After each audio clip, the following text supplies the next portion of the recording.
Assalamualaikum warahmatullahi wabarakatuh. Berjumpa kembali bersama Pak Nasuha dalam channel kebanggaan kita, Nasuka Edu. Waalaikumsalam warahmatullahi wabarakatuh. Alhamdulillah rabbil alamin. Wa bihi nasta'in ala umur dunya waddin. Wassalatu wassalamu ala asyrafil anbiya'i wal mursalin sayyidina al-awwalin wal akhirin wa ala alihi wa sahbihi ajma'in, amma ba'du. Anak-anak sekalian yang dirahmati oleh Allah, Pak Nasuha hari ini akan menyampaikan bab 3, yaitu dengan tema menghindari perkelahian antar pelajar, minuman keras atau miras, dan narkoba. Anak sekalian, ya, ini merupakan akhlak, ya, elemen akhlak dari pembelajaran kita. Baiklah, kita bahas yang pertama adalah perkelahian antar pelajar. Disebutkan di dalam hadis Rasulullah SAW yang diriwayatkan oleh Muslim, yang artinya dari Abu Mansur Abu Ayyub Al-Ansari bahwa Rasulullah SAW bersabda, tidak halal bagi seorang muslim tidak bersapaan dengan saudaranya sesama muslim lebih dari 3 malam. Keduanya saling bertemu, tetapi mereka saling tak acuh satu sama yang lain. Yang paling baik di antara keduanya ialah lebih dahulu memberikan salam. Kemudian di Al-Quran surat Al-Hujurat ayat 10 yang bunyinya, A'udzubillahi minasyaitonirrajim, bismillahirrahmanirrahim, innamal mu'minuna ikhwah fa'aslihu baina akhwaikum wattaqullaha la'allakum turhamun. Yang artinya, sesungguhnya orang-orang mukmin itu bersaudara. Karena itu damaikanlah kedua saudaramu yang bertikai dan bertawakallah kepada Allah agar kamu dirahmati. Anak-anak sekalian, pengertian perkelahian antar pelajar. Perkelahian atau berkelahi berarti bertengkar dengan disertai adu kata-kata atau adu tenaga. Ini di dalam KBBI. Ya, perkelahian antar pelajar adalah perselisihan yang terjadi antara 2 orang atau lebih atau 2 kelompok. Faktor-faktor yang memicu perkelahian antar pelajar apa saja? Pertama, faktor lingkungan sekolah dan tempat tinggal. Kemudian faktor keluarga. Kemudian faktor berikutnya terpengaruh media. Kemudian tidak bisa mengontrol diri. Nanti akan kita jelaskan. Terus bagaimana upaya mencegah perkelahian antar pelajar? Yang pertama adalah menambah kegiatan keagamaan di sekolah. Yang kedua, mengisi waktu luang dengan kegiatan yang bermanfaat. Yang ketiga, memperkuat persaudaraan dan kasih sayang. Yang keempat, patroli polisi diintensifkan pada jam pulang sekolah. Yang kelima, guru mengintensifkan bimbingan konseling dan dialog dengan pelajar. Yang keenam, perlunya pengawasan orang tua atas kegiatan anaknya. Yang ketujuh, menyadarkan pelajar tentang dampak buruk dari perkelahian. Yang kedelapan, pemberian sanksi yang tegas terhadap pelaku tawuran. Dan masih banyak upaya-upaya yang lain yang bisa kita upayakan untuk mencegah perkelahian antar pelajar. Terus akibatnya perkelahian antar pelajar itu apa? Yang pertama, terputusnya tali silaturahim. Kemudian kedua, merusak citra baik diri pelajar. Yang ketiga, merusak nama baik sekolah sebagai lembaga pendidikan. Yang keempat, terganggunya proses belajar mengajar. Yang kelima, timbulnya kecemasan dan keresahan masyarakat di lingkungan sekitar. Yang keenam, adanya korban luka maupun meninggal. Dan masih banyak akibat-akibat yang akibat perkelahian antar pelajar itu. Kemudian manfaat menjauhi perkelahian antar pelajar itu bagaimana? Yang pertama, dicintai Allah Subhanahu wa taala dan Rasul-Nya. Kemudian akan mempunyai banyak teman. Kemudian menjaga nama baik diri sendiri dan sekolah. Menjaga fasilitas umum, menjaga ketentraman dan kedamaian lingkungan sekolah dan masyarakat. Itu diantara manfaat, dan masih banyak lagi manfaat bila mana kita gali manfaat menjauhi perkelahian antar pelajar. Terus bagaimana kriteria pelajar yang baik itu? Yang pertama adalah selalu mengikuti perintah Allah Subhanahu wa taala dan menjauhi larangannya, dan itulah yang disebut takwa. Kemudian menjaga silaturahim dengan teman-temannya. Yang ketiga, selalu mematuhi peraturan sekolah. Kriteria yang keempat, selalu mendengarkan yang disampaikan oleh guru. Dan yang terakhir, tidak mudah tersinggung dan berpikir positif. Ya, selalu berpikir positif. Ya, itu adalah kriteria pelajar yang baik, dan tentunya masih banyak lagi. Pembahasan yang kedua adalah minuman keras, miras. Di situ ada gambar, stop minuman keras, stop alkohol. Ya, alkohol di berita Anda free area. Ya, itu. Nah, bagaimana dalil tentang larangan minuman keras? Nah, ada sebuah hadis ya yang diriwayatkan Muslim yang artinya dari Abu Umar bahwa Rasulullah SAW bersabda, setiap yang memabukkan adalah khamar dan setiap yang memabukkan adalah haram. Kemudian ada di Al-Quran di surat Al-Baqarah ayat 219 yang artinya mereka bertanya kepada Nabi Muhammad tentang khamr dan judi. Katakanlah, pada keduanya terdapat dua dosa besar dan beberapa manfaat bagi manusia.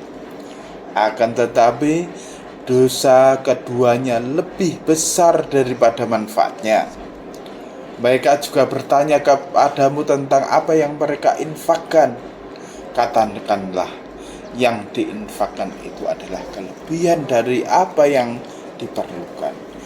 Demikianlah Allah menerangkan ayat-ayatnya kepadamu agar kamu berpikir. Itu adalah dalil larangan minuman keras ya, dari dalil Al-Quran surat Al-Baqarah ayat 219 dan hadis yang diriwayatkan oleh Imam Muslim. Kemudian dalil juga yang ada di surat Al-Maidah ayat 90 sampai 91. Ya, itu bisa kalian membacanya. Ya, ini panjang. Yang jelas surat Al-Baqarah ayat 219 dan juga surat Al-Maidah ayat 90 dan sampai 91. Itu adalah dalil tentang larangan minuman keras. Pengertian minuman keras, ya. Minuman keras adalah minuman yang mengandung senyawa alkohol atau etanol sehingga mempunyai sifat khamr atau memabukkan. Ya, penyebabnya haramnya minuman keras. Kenapa kok minuman keras itu diharamkan? Yang pertama adalah memabukkan. Jelas itu. Orang yang minum walaupun sedikit itu memabukkan. Termasuk perbuatan keji, yang ketiga termasuk dalam dosa besar. Ya, yang keempat perbuatan yang menyebabkan banyak mudaratnya. Ya, itu salah satunya kenapa kok diharapkan. Kemudian efek yang ditimbulkan gangguan fisik atau akibat minuman keras, ya, itu ada dua. Yang menimbulkan gangguan fisik itu adalah kerusakan pada organ tubuh seperti jantung, hati, pankreas, otak, saraf, sistem pencernaan.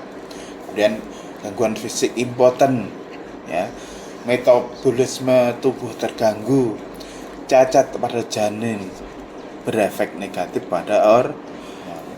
Dan yang kedua adalah yang menimbulkan gangguan jiwa. Pertama, kerusakan permanen pada jaringan otak. Yang kedua adalah gangguan daya ingat. Yang ketiga, merusak kemampuan belajar. Yang keempat adalah menimbulkan gangguan jiwa tertentu. Anak-anak yang dirahmati Allah. Terus bagaimana upaya mencegah mengkonsumsi minuman keras? Yang pertama upayanya adalah mendekatkan diri kepada Allah Subhanahu wa Ta'ala dengan melakukan banyak ibadah, sholat, ngaji atau dan lain sebagainya. Kemudian menjaga diri dari hal-hal yang merusak dan tidak berguna bagi diri sendiri maupun orang lain. Yang ketiga, bagaimana membedakan mana yang manfaat dan mana yang mudarat, yang tidak ada manfaatnya. Yang keempat, mengutamakan kesehatan. Yang kelima, mengingat kerugian akibat minuman keras itu bagaimana. Kemudian yang keenam, selektif dalam memilih teman, dan masih banyak lagi, ya, upaya mencegah mengkonsumsi minuman keras. Kemudian apa manfaat menjauhi minuman keras itu? Yang pertama, mendapat pahala dari Allah Subhanahu wa Ta'ala. Yang kedua, terhindar dari perbuatan keji dan murka dari Allah Subhanahu wa Ta'ala. Yang ketiga, terhindar dari penyakit yang diakibatkan dari minuman keras. Dan yang keempat, terhindar dari sifat boros dan menghamburkan uang. Yang kelima, hidup lebih bermanfaat dan tenang. Itu manfaat sebagai menjauhi minum keras. Sekarang pembahasan berikutnya adalah narkoba. Dalil tentang narkoba itu bagaimana? Di dalam surat Al-Quran, surat Al-A'raf ayat 157 yang bunyinya, A'udzubillahi minasyaitonirrajim, Bismillahirrahmanirrahim, wa yuhilla lahumut thayyibati wa yuharrimu 'alaihimut khaba'ith. Allah menghalalkan segala yang baik bagi mereka dan mengharamkan segala yang buruk bagi mereka. Ini surat Al-A'raf ayat 150. Pengertian dari narkoba. Narkoba itu singkatan dari narkotika, psikotropika, dan obat-obatan terlarang. Narkoba merupakan zat yang dimasukkan ke dalam tubuh seseorang dengan berbagai cara dan menimbulkan efek halusinasi dan menurunnya kesadaran dan timbulnya daya rangsang. Jenis-jenis narkoba, ya, golongan 1 narkotika golongan 1 seperti ganja, opium, dan tanaman koka potensi menimbulkan efek kecanduan. Narkotika golongan 2 seperti morfin, alfa-perudina, dan lainnya. Ini dimanfaatkan sebagai resep dokter dengan takaran yang tepat. Efeknya apa? Menimbulkan ketergantungan.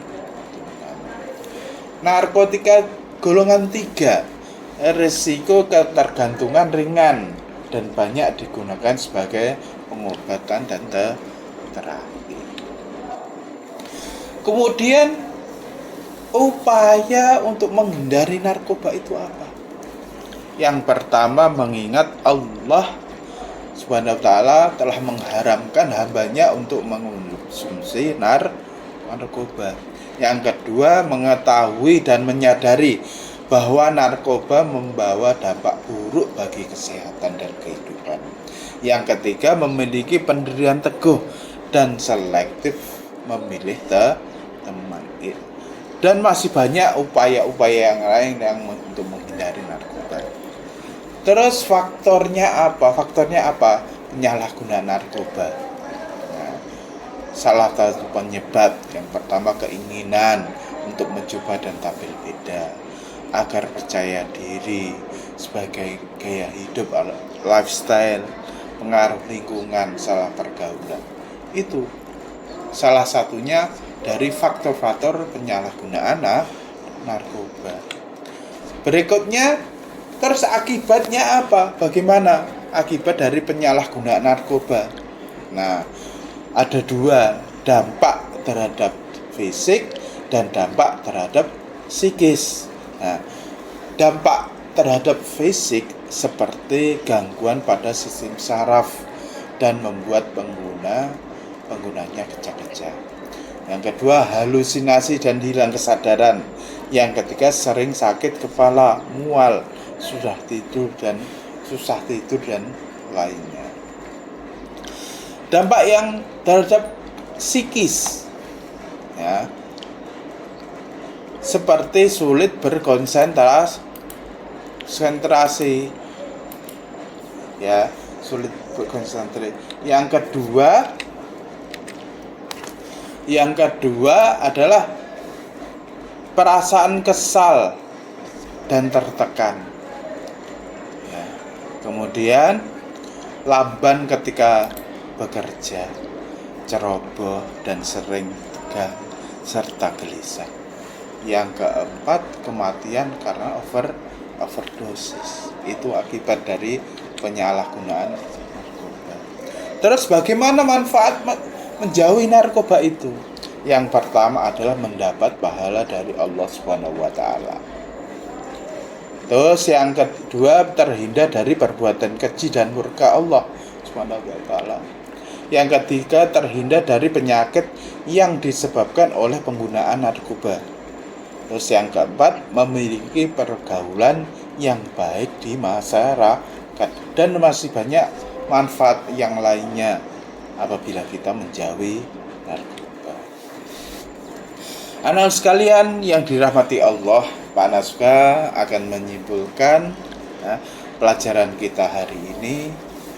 Kesimpulannya adalah pelajaran perkelahian antar pelajar, penggunaan narkoba dan mengonsumsi minuman keras adalah perbuatan yang menyebabkan banyak mudarat bagi dirinya sendiri dan orang lain.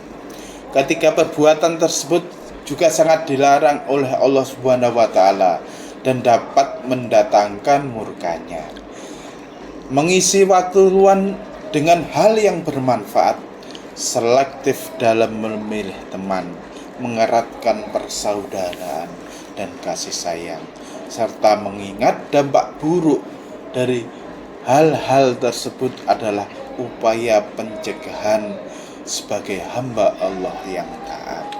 Ya, demikian apa yang Pak Nasuha sampaikan, mudah-mudahan bermanfaat dan semoga Allah memberikan hidayah dan ma'unah kepada kita semuanya.